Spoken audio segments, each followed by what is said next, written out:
upon the martyrdom of Imam al-Askari, Imam al-Mahdi, Ajjalallahu ta'ala farajah, officially became the leader and God's successor on earth. Now, one of the predicaments that Imam al-Mahdi had to go through was his own uncle, Ja'far, his own uncle, the brother of Imam al-Askari. Ja'far was a person who did not fear Allah. He was not sincere, and he wanted the imamate to himself.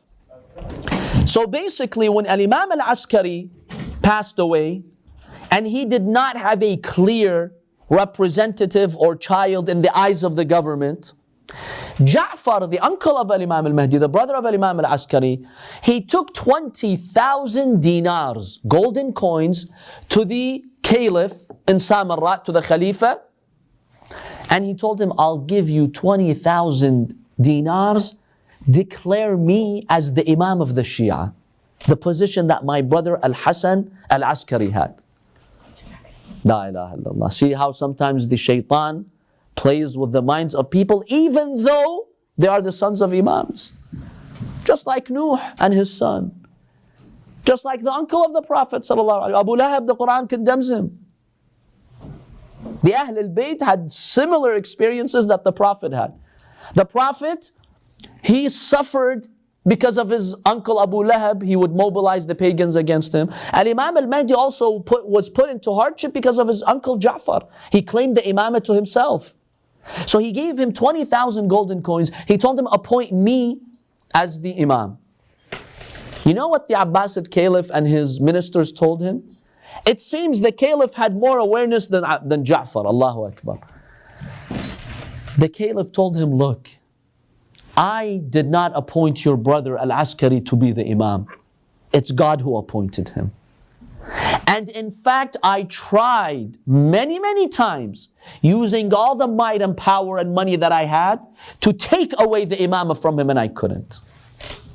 So it's not a position that I gave to your brother for me to give it to you.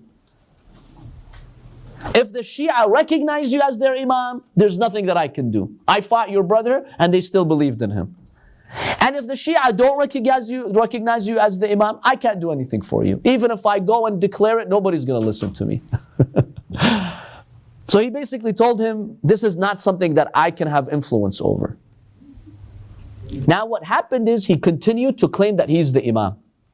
And he was collecting, the khums and zakat money on behalf of the Imam of the Shia, because he claimed that I am the Imam. One day a delegation comes from Qum. Qum at the time was a city or a big village that was populated mainly by the followers of Ahl al-Bayt, peace be upon them. And they had great top scholars from Al-Ash'ari family and other families.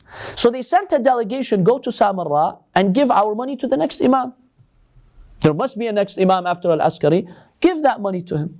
So when they arrived Samarra, it was confirmed to them that Imam al-Askari has been martyred. So they were looking for the next Imam. One of the friends of Ja'far, the uncle of Imam al-Mahdi, came to them and told them, I'll take you to the Imam of your time. So he took them to Ja'far. Ja'far said, who are you? They told him, we're a delegation from Qum.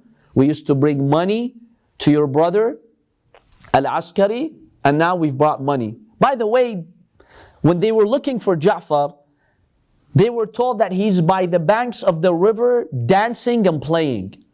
When they heard that, they were kind of confused. The first time, somebody who claims to be an Imam is dancing and playing. That never happened with the Ahl al-Bayt. So they kind of had doubts about this guy. But they're like, we don't know. Maybe there were special circumstances. Let's just go and figure this out. So they tell him, we're a delegation from Qum. We used to bring money and amanat to your brother al-Askari. And now, the minute he heard the word money, he's like, give it to me. I want the money. I'm the Imam of your time. They told him, okay, but show us proof and evidence. He's like, what kind of evidence do you want me to show? They told him, when we would bring the money to your brother al-Askari, he would tell us exactly what we had in our belongings and how much money we had.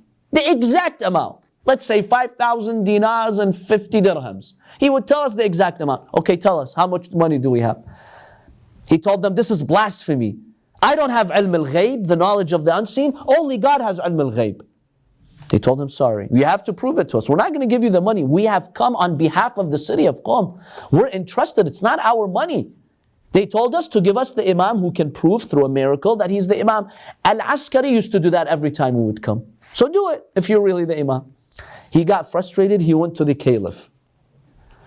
He went to the Khalifa, the Abbasid Khalifa. He told them, look at these crazy people. They expect me to have this ilm al-ghayb. I don't have this ilm al-ghayb. And neither did my brother Hassan al-Askari had this ilm al-ghayb. So the Khalifa summons them. He tells them, give them the money. Give him the money. He's your Imam. They say, no, we don't recognize him as our Imam. If he is, let him tell us. We have a tradition in which Al-Imam al-Askari used to tell us. And this is not our money. It's not, if it was our money, we'd give it. It's not our money. We're entrusted, so we can't. In that case, the Khalifa told Ja'far, I can't do anything. They have a point over here. So they tell the Khalifa, let us just go back. We won't give our money to anyone. Let us go back safely to Qum. We'll return the money to its people. He said, okay, go back safely. On their way back, as soon as they leave the castle of the Caliph and they're on their way back to Qum, a young boy comes to them. He tells them, your master is waiting for you in this location. And he mentions all of them by name. They tell him, you are the Imam. He says, no, I am the slave of your Imam. The Imam is waiting for you. The Imam of your time is waiting for you. He takes them to a place where Imam al-Mahdi, Ajjalallahu ta'ala farajah, was in, a secret place, because he was away from the eyes of the government. Once they meet Al-Imam al-Mahdi, before they ask him about the sign to demonstrate that he's the Imam, he tells them, you aren't so-and-so, you came from Qum, you're carrying that much money in your sack, and you're carrying that much money, and you're carrying that much money. They said, when we heard that from him, we fell into sujood. And we thanked Allah that He did not leave us on this earth without our Imam, and that this is the true Imam. Then Al-Imam al-Mahdi told them, look, this is the last time you come to Samarra. The situation here is so unstable, you can't come anymore. From now on, I have representatives in Baghdad. Next time, bring the money to Baghdad and give it to my representatives. Because if you keep coming here to Samarra, the Khalifa will notice there's activity here, it's going to be bad for you. You'll be captured and imprisoned and killed. Don't come to Samarra anymore. Next time you go to Baghdad, and that's exactly what happened.